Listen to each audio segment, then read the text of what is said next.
Boa noite a todos. Desejamos que todos estejam bem. Hoje nós vamos dar continuidade ao nosso estudo do Livro dos Médiuns. Estamos no capítulo 14, que fala dos médiuns. Hoje iremos estudar os itens médiuns videntes e médiuns sonambúlicos. Antes de iniciarmos o nosso estudo, vamos então à nossa prece. Que possamos todos nós, nesse instante, já tranquilos, serenos, nos sintonizar com o nosso Mestre Jesus. E que possamos, nesse instante, agradecer por mais essa oportunidade de estarmos aqui, buscando a nossa melhora através do estudo, através do conhecimento. E assim, Mestre, nós te agradecemos por todas as oportunidades que nos é dada e que possamos seguir neste caminho de paz, de luz e de esclarecimentos. E que possamos ter um estudo tranquilo e sereno e que assim seja, graças a Deus. Então, como eu já disse, hoje nós iremos estudar os médiuns videntes e médiuns sonambúlicos. Vamos iniciar então com os médiuns videntes.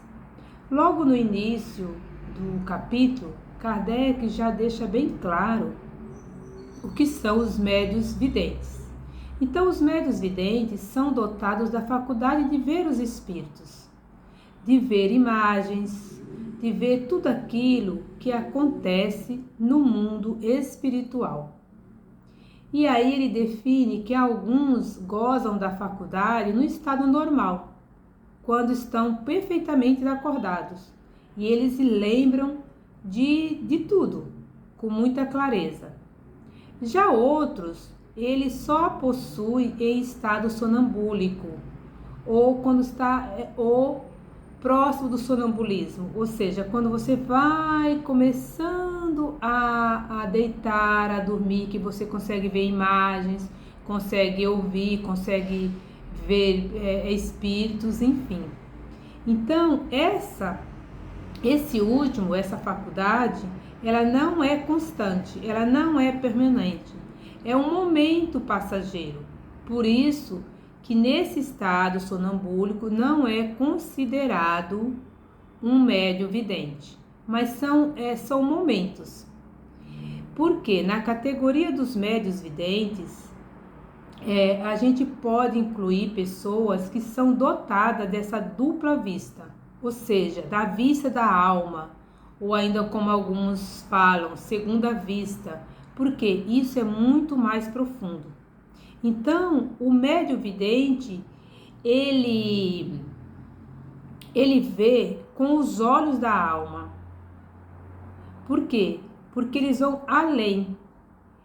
E ver com os olhos da alma, na realidade, é a expansão do perispírito, que é através do perispírito que o médium vai visualizar os espíritos, ou outras imagens, ou o próprio mundo espiritual, para esses que realmente são os médiuns videntes. Então, tanto faz ele estar com os olhos fechados ou não, ele tem a condição de visualizar e de ver espíritos. Isso significa, gente, que uma pessoa que seja cega, ela pode ver espíritos, porque se vê com os olhos da alma, com a expansão do perispírito. Então, ainda voltando aqui à questão de alguns que gozam dessa faculdade apenas no sonambulismo, são momentos esporádicos. Então, não é considerado um médium vidente, porque o médium vidente é aquele que tem uma constância, uma permanência nessas visões. E ainda seguindo, no capítulo no item, aliás, 168, Kardec nos fala aqui de algumas aparições que podem acontecer às pessoas. Então, às vezes a pessoa, quando está próximo do desencarne, ele fala lá da morte, ele pode ver aqueles com os quais conviveu, os seus amores. Para quê? Para alertar, para prevenir, para dar um conselho. Então, acontece também essas visões durante o sono. São visões esporádicas que acontecem. Então, isso não é ser um médium vidente. E acontece também quando o espírito pode estar necessitando de alguma coisa que deixou de fazer quando estava em vida. E ele vem, aparece, né, para pedir, para solicitar que a pessoa possa fazer isso por ele. E ainda também para pedir preces. Então, a faculdade de ver os espíritos pode ser desenvolvida, nos diz Kardec aqui. Porém, ele nos alerta que essa faculdade, ela deve ser espontânea, deve ser natural. Não devemos forçar essa faculdade. Ela deve ocorrer naturalmente. Por quê? Porque muitas vezes a pessoa cai naquela coisa do ilusório, de dizer que está vendo, que tem essa evidência e na verdade não tem. E ainda um outro ponto interessante que Kardec vai nos colocar, que a gente é preciso, né, que a gente tenha uma clareza que nem sempre o espírito, você vai poder ver todos os espíritos. Porque o espírito, para aparecer para o médium, ele precisa ter a permissão. Não é assim, eu quero ver, porque você pode evocar, o médium pode evocar e pode ver esses espíritos. Mas aí já é uma coisa mais direcionada. Mas também o médium pode ver espontaneamente, sem ser algo provocado. Lembrando que o médium tanto pode ver espíritos bons, como os espíritos não tão bons assim. Então, essa faculdade requer muito esse cuidado de você sentir, de ver, mas ter esse cuidado que nem sempre você vai ver coisas boas. Então, Kardec relata nesse item várias passagens, e em duas passagens aqui, Kardec relata os fatos que aconteceram com experiências de vidência. Então, com médios que tinha a vidência, e ele vão num espetáculo de ópera, e a outra eles vão numa representação teatral. Então, os médios vão observando e vão vendo ali, mais uma vez, a influência de espíritos sobre aquelas pessoas, né? Tanto na representação teatral, quanto naqueles que estavam executando a ópera. Então, a gente prova mais uma vez o quanto os espíritos influenciam. E ali, nessas experiências, eles estavam vendo os espíritos que não eram tão bons assim, espíritos que nos estavam influenciando para o bem. E depois, Kardec ainda relata, né, nos fala que é preciso a gente levar em conta o caráter, a moralidade, a sinceridade e verificar sempre, né, o caráter desse médium e dessas vidências.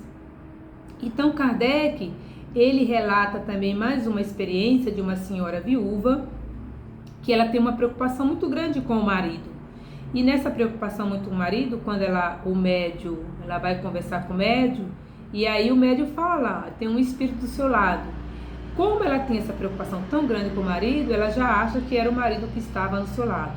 E quando, na verdade, era a sua mãe que estava próximo dela. Então, às vezes a gente fica tão preocupado com uma pessoa, querendo ver tudo, mas aquela pessoa ainda não tem a permissão para aparecer. Quem é aí o médium de vidência? Porque tudo, gente, está dentro da ordem divina. Então as coisas acontecem numa lei natural. Então, se não é o momento, não vai não vai acontecer. Outro ponto importante é que dentro da vidência, a gente pode, né, o médium, né, pode ver tanto externamente como internamente. Por quê? Você pode sentir, né, internamente a presença e externamente também. Então, é importante sempre perceber o que nós fazemos e como estamos fazendo. Então, os médiuns videntes, é importante ter sempre essa verificação, esse cuidado. Então, essa faculdade, como eu já falei, ela pode ser desenvolvida, mas não é recomendado. Então, agora, nós vamos passar aos médiuns sonambúlicos. Na mediunidade de médiuns sonambúlicos, nós já até falamos um pouquinho, porque nós temos que verificar que o sonambulismo, ele é um sono, que eu estou falando só do sonambulismo, não estou falando do médium sonambúlico. O sonambulismo é um sono profundo, o sono mais forte. Provavelmente nós já tivemos experiências de pessoas que estão dormindo, levantam, saem, fazem coisas. É uma propriedade dele. Nesse momento, ele está se utilizando de si mesmo, da sua própria faculdade, do próprio espírito. E nesse sono sonambúlico, muitas vezes ele tem a necessidade do corpo físico. Por isso que muitas vezes ele sai para pegar coisas, para realizar coisa. Agora, esses médiuns sonambúlicos são aqueles que durante o estado de sonambulismo, eles se comunicam e transmitem comunicações do plano espiritual. Então, veja, o sonâmbulo, ele se utiliza de si mesmo, dos seus próprios meios. O médium sonambúlico, ele vai transmitir, ele vai ser o intermediário entre o plano espiritual. Então, esse médium sonambúlico, como fala aqui, vou ler um trechinho do item 172, diz o seguinte: pode-se considerar-se o sonambulismo uma variedade da faculdade mediúnica, ou melhor, são duas ordens de fenômenos que frequentemente se acham reunidos. O sonâmbulo age sobre a influência do seu próprio espírito. É sua alma que nos momentos de emancipação vê, ouve e percebe fora dos limites dos sentidos. Então é muito mais profundo, muito mais além. O que ela externa e percebe, o que ela externa, tira-o de si mesmo. Suas ideias são, em geral, mais justas do que no estado normal. Seus conhecimentos mais dilatados, porque tem livre a alma. Então aqui ainda é o próprio espírito da pessoa. Numa palavra, ele vive antecipadamente a vida dos espíritos. Aí fala, o médium, ao contrário, é instrumento de uma inteligência estranha. É passivo e o que diz não vem de si. Em resumo, o sonâmbulo exprime o seu próprio pensamento, enquanto que o médium exprime o de outrem.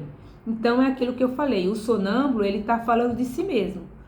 O médium sonambúlico ele vai estar transmitindo, ele vai estar comunicando experiências de um espírito. Tá? Então, aqui no item, Kardec até coloca alguns exemplos, ele fala de um exemplo, né? Na questão do sonambulismo, quando ele fala de um médium, né? De um amigo, ele fala que era um rapaz de 14 a 15 anos, que tinha uma inteligência muito fora do comum, e ele inteligência, ele fala, né, muito clara, de instrução, né? que ele fala que é uma instrução extremamente escassa. Entretanto, no estado de sonambulismo, deu prova de lucidez extraordinária e de grande perspicácia. Desculpa, esse menino ele não tinha tanta instrução assim, mas no sonambulismo ele tinha condições extraordinárias de estar aí dando consulta. Ele fala aqui que ele dava consulta, ele exercia todo o tratamento das enfermidades e ele operava curas. Só que quando pergunta para ele do remédio, ele fala que o meu anjo doutor não está aqui. Por quê? Ele utilizava do seu próprio espírito, mas ele também era um médio dividente, era um médio sonambúlico, porque ele ia transmitir as receitas, ele ia transmitir o remédio. Então vejam que nesse estado ele está aqui exercendo as duas funções, tanto a questão do sonâmbula e quanto a questão do médio sonambúlico. E ainda fala assim: a lucidez sonambúlica é uma faculdade que se radica no organismo e que independe em absoluto da elevação, do adiantamento e mesmo do estado moral do indivíduo. Então, independente disso, ele vai ter esse sonambulismo. Pode, pois, um sonâmbulo ser muito lúcido e, ao mesmo tempo, incapaz de resolver certas questões, desde que seu espírito seja pouco adiantado. Então, algumas questões ele não conseguia resolver, que foi o exemplo aqui. Ele não conseguia passar aqui as receitas. Ele precisava do quê? Do espírito. Então, aí ele é o transmissor, ele é o intermediário. E aí eu acho que fica claro. Se tiver mais alguma pergunta, a gente vai estar respondendo lá no grupo de WhatsApp. Por quê? O resumo dele aqui é bem curtinho mesmo, né? É só para a gente entender essa diferença do médio sonambúlico e das pessoas e do sonâmbulo, né? Então, acho que fica claro aqui pra gente. As questões a gente responde lá no grupo de WhatsApp, tá bom? Já vamos agradecendo mais uma vez a espiritualidade por esse momento de reflexão, de paz, de tranquilidade, e que possamos permanecer sempre com o nosso Mestre Jesus, com os nossos anjos de guarda, nossos protetores e mentores. E assim nós vamos dando graças a Deus, e que assim seja.